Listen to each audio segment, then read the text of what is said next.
No? Ang pagkakaalam nila, pag 6 na piraso, tatanggalin itong gitna. 2 sa taas, 4 dito, bali 6. Pag tinatanong ko, bakit 2 sa taas ang ikinabit mo, pwede namang ilagay dito yung isa at isa yung nasa taas. Ang sabi ng mga steelman, sir, kasi hindi siya mag-i-equal, parang hindi siya timbang. Kasi isa na lang ang nasa taas, dapat daw dadalawahin. Paano daw ba magkabit ng mga extra bars sa beam? Mga kaibigan, sa isang beam ay maraming rolls ang pagkakabit, pero dahil sa extra bar, ang focus natin, 2 rolls lang ang ating i-discuss. Ang unang rule natin, ang rebar mo dapat malapit or close sa edge. Ibig kong sabihin is ganito, dapat ang main bar mo ay malapit dito sa baba, kung bottom bar, dahil ang laki ng biga ay hindi nakadepende sa laki ng buhos. Of course, for frictional problem anyway. Ang ibig sabihin, pag dito mo nilagay ang main bar, yan po ang magiging laki niya, D, hanggang dyan. Ngayon, pag itong main bar, iniris mo, nilagay mo yan sa taas, ito na po ang magiging depth niya.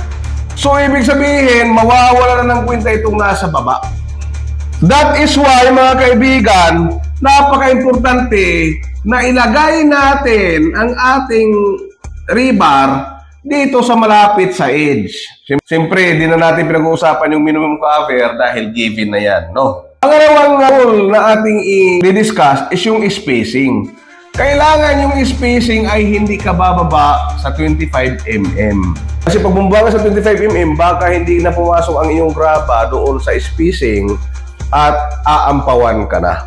Habang lumalaki ang bakal mo, mas malaki pa sa 25 mm na diameter, lumalaki pa lalo ang required na spacing.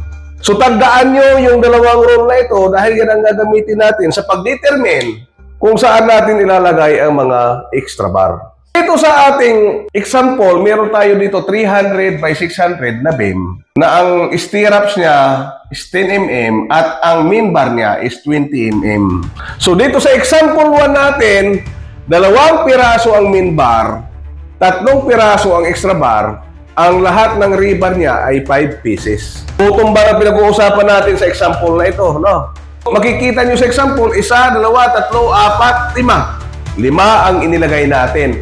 Tama ba ito? Titingnan natin sa calculation. Ang spacing mo, ang sinabi natin, ay hindi bababa sa 25 mm. Ang spacing natin, i-calculate natin, 300 yung width minus 40 times 2. Ano ba yung 40 times 2? Yan po ang minimum cover sa gilid-gilid, no? 40 times 2, ito yun. Tsaka ito.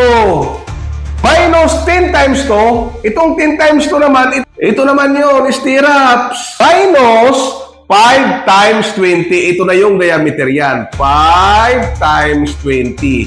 Divided by 4. Bakit divided by 4? Kasi 4 yung space na ito. Ito yun. 1, 2, 3, 4. From this, ang spacing niya is magiging 25 mm. So therefore, itong 25 mm is pwede pa. So in this case, ang kabit mo ng bakal is ganyan. Bakit? Kasi pumasok yung spacing natin. Huwag kayong malilito dito dahil may mga steelman ang akala nila pag sinabing extra bar, nasa taas ang bakal. Hindi po ganoon yun. Hindi po ibig sabihin na ang extra bar nasa taas. So susundin natin itong rule natin na ang rebar malapit sa edge. At yung spacing natin is 25 mm. In this case, nasunod natin ang ating rule. So pasok siya. Ngayon sa example number 2 naman natin, 2 pieces ang main bar, 5 pieces ang extra bar, 7 piraso ang bakal. That's the time, mga kaibigan, na maglalagay ka dito ng extra. Di mo na to pwedeng ipilit dito dahil itong 5, tamang kasya lang siya dyan sa kabit na yan. Itong 2, kailangan nyo talagang itaas na yan. Diyan pa lang tayo maglalagay ng extra bar sa taas. Dito naman sa example number 3, 2 pieces ang main bar 4 na pieces ang extra bar, 6 na piraso. Mga kaibigan, kaya ako nag-example ng 6 na piraso dahil mga steelman natin dyan ay nalilito din. No? Ang pagkakaalam nila, pag 6 na piraso, tatanggalin itong gitna. 2 sa taas, 4 dito, bali 6. Pag tinatanong ko, bakit 2 sa taas ang ikinabit mo, pwede namang ilagay dito yung isa at isa yung nasa taas. Ang sabi ng mga steelman, sir, kasi hindi siya mag-i-equal, parang hindi siya timbang.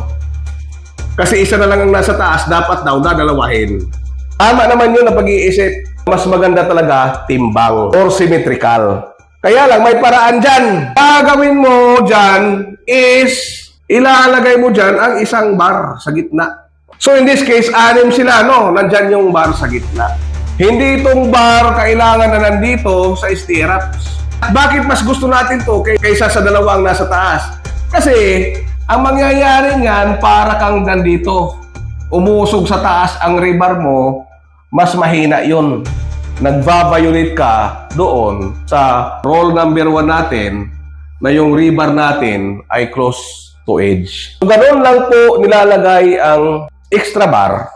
Kung kakasya siya doon sa ilalim, di mo kailangang itaas. Ngayon, kung mag-sobra ng 1 o 2 o 3, kung ilan yung sobra na yan, yun lang po ang iaakyat nyo. Ngayon, mga kaibigan, mayroong isang napakamahalagang detalye sa paglalagay ng extra bar na double layer. Pag nilagay mo itong bar mo dyan sa taas, kailangan ang spacing mo dito 25 mm. Eksakto. 25 mm. Or mas mataas kung mas malaki ang steel bar na gagamitin. Pero considering itong 25 mm, wag muna natin pag-usapan yung ibang figure. Bakit 25 mm eksakto ang kailangan ko dito?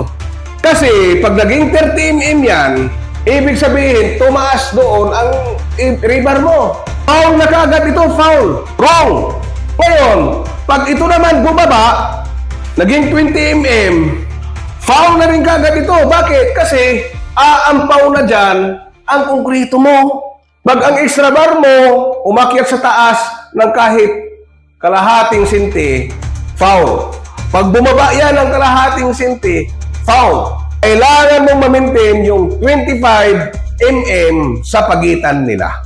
Paano mo ma-maintain ang spacing na 25 mm? Iisa lang po ang solusyon dyan.